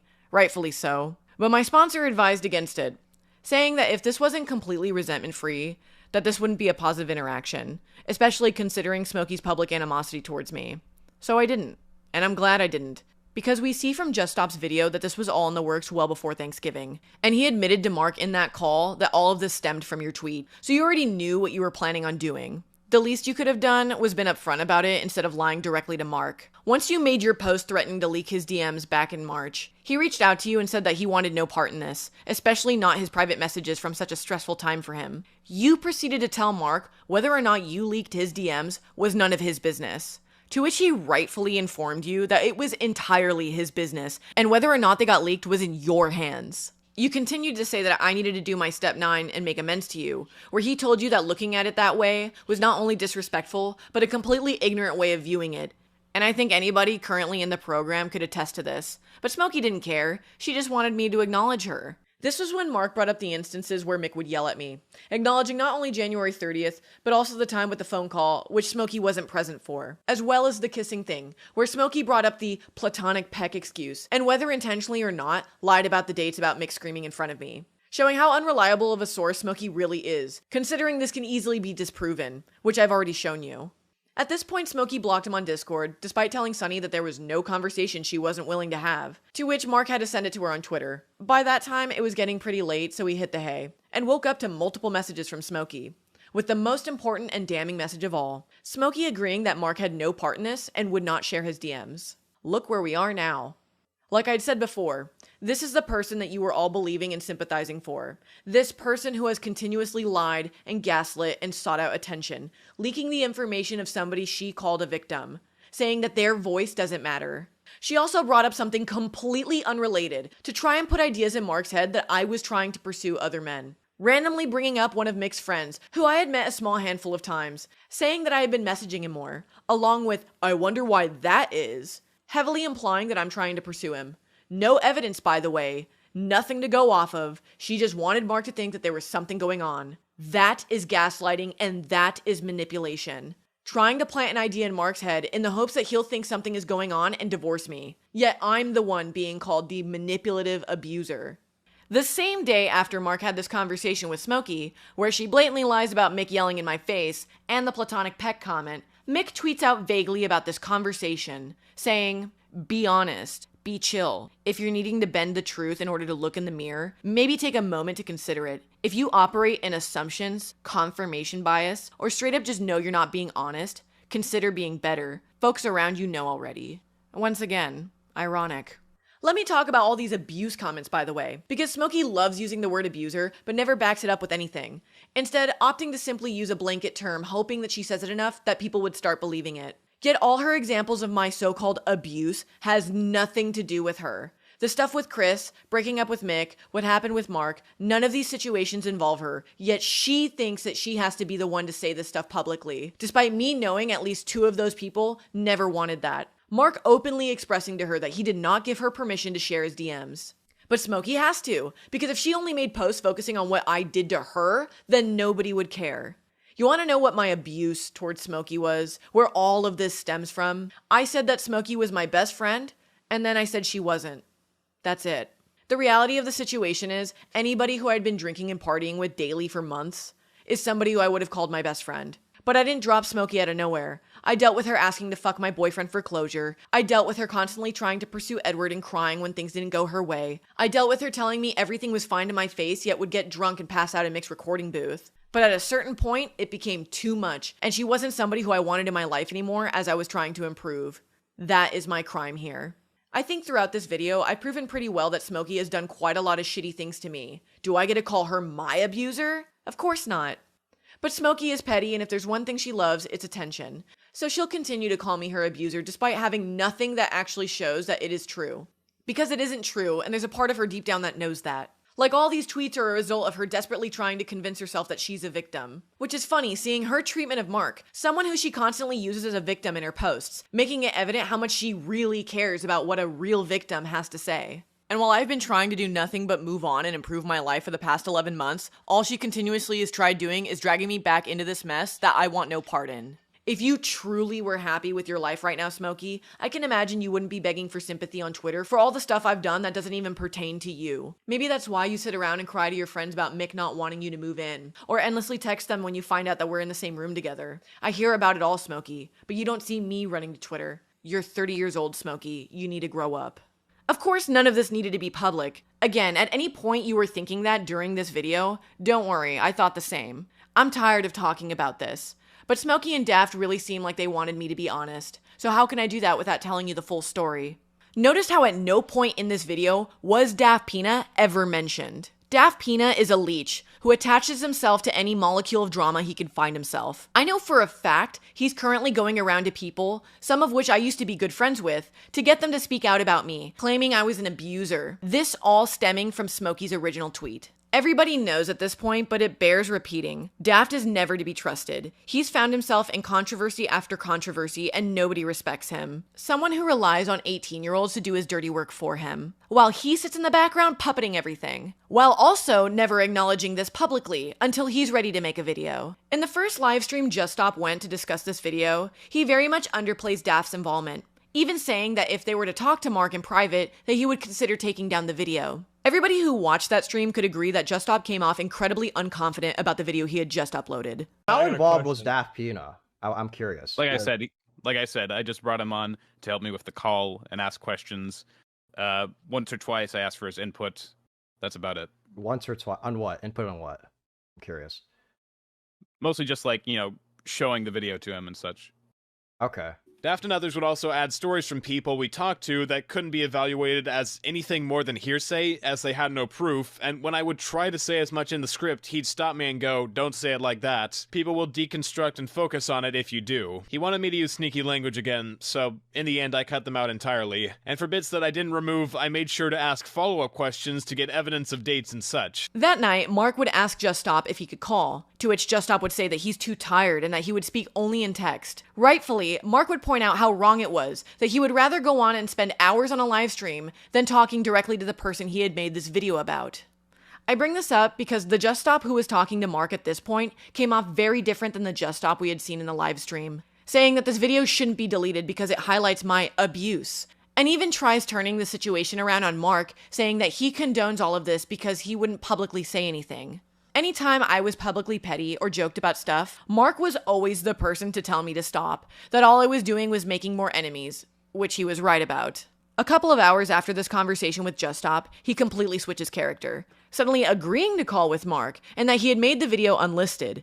A very different way of texting than he had just shown in that previous conversation. If you want to argue that showing these DMs are unethical, remember, Just Stop not only uploaded a video sharing Mark's private DMs that he had made clear he didn't want shown, but also exposed his marriage. What's evident here is that Daft Pina was the one speaking through Just Stop to Mark. You can see on Hopeless Peaches' live stream that Just Stop admitted to her that Daft Pina was advising Just Stop not only to not take down the video, but also not call Mark.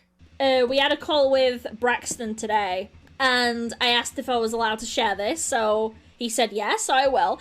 Daft Pina, after this stream, and after it, I don't know why the crew was involved, they were all telling Just Stop to 1, not join this live stream, 2, not call Mark, and 3, keep the video up. Mark has been friends with Daft Pina since he was 16, and was accustomed to his way of writing, even telling Just Stop to say hi to Daft for him, as he knew that Daft was the one telling him what to say. Furthermore, in the original video, Just Stop claims that he and Daft and Crowy were just concerned friends. Yet Daft has not once reached out to Mark about this, before or after the video being posted.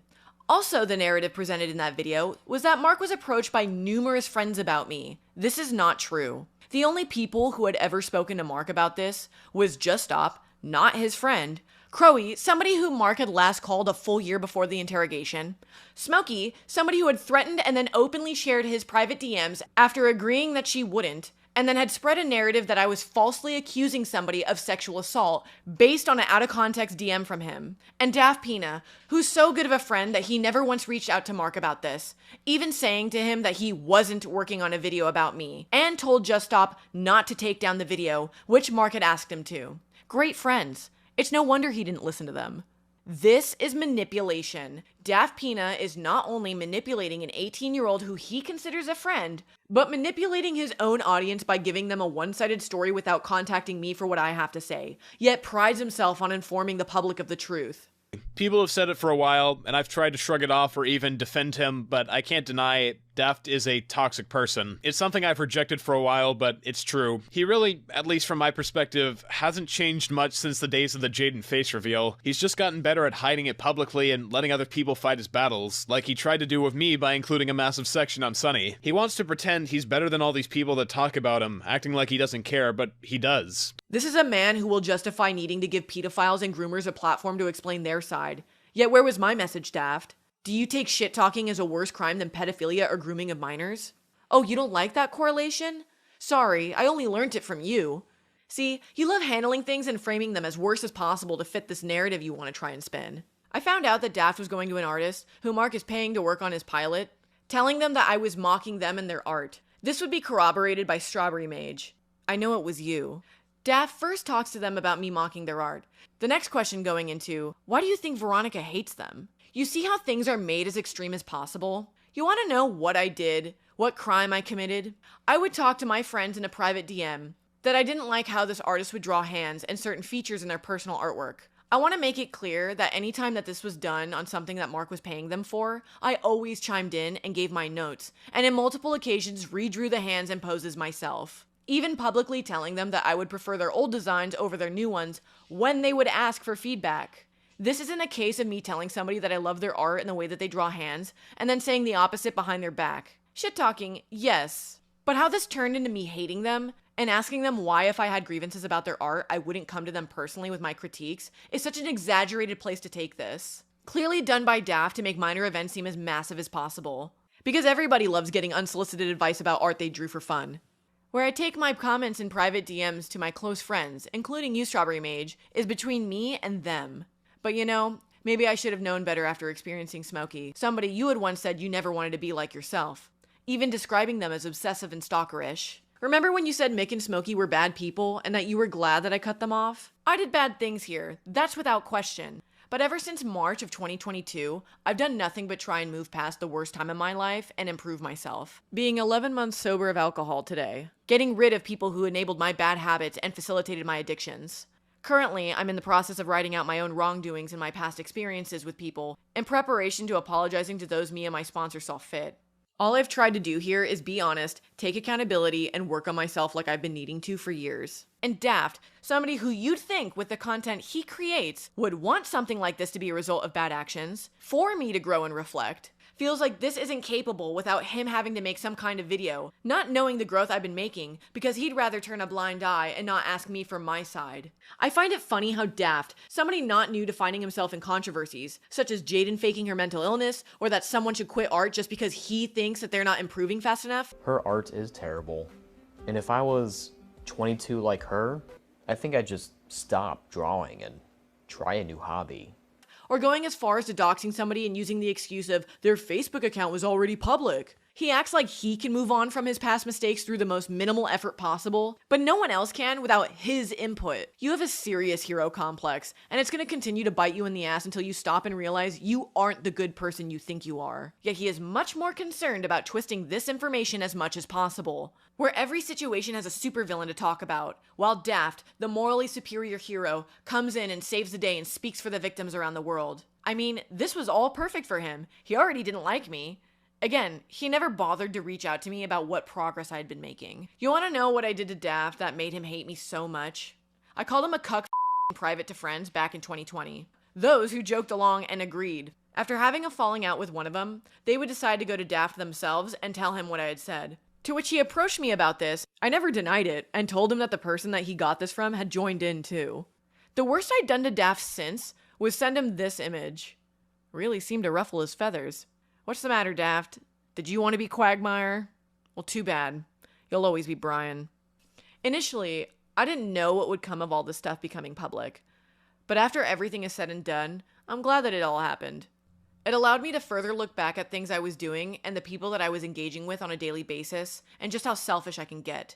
It only makes me happier and appreciate how much better my life has become since getting away from Mick, Smokey, and alcohol. So really, the takeaway from all of this is that everybody shit talks and everybody is shitty. Mick, Smokey, Daft, and me. And within the manner of handling justice, you all showed your true colors. But I wouldn't change anything. If it weren't for enduring Smokey's obsessive behavior, and a drunk like Mick, or hitting an emotional bottom for what I did to Mark, I wouldn't be the person I am today. And really, the only person here out of us four who has taken accountability is me. Clearly, you wouldn't have known what this was like, because Smokey picked and chose what they wanted to share. The greatest conclusion to this whole ordeal that makes me the happiest to know that I can finally do is to apologize to Chris for how I had treated him during and after our relationship. None of this was necessary, and I don't want to hear anything from you, Smokey, about things not needing to go public. Because this is what you wanted, Smokey. And even your little friend Daft said this needed to be public. But this is where you need to make a decision, Natalie. Are you going to take accountability for what you did? Like falsely accusing me of claiming sexual assault?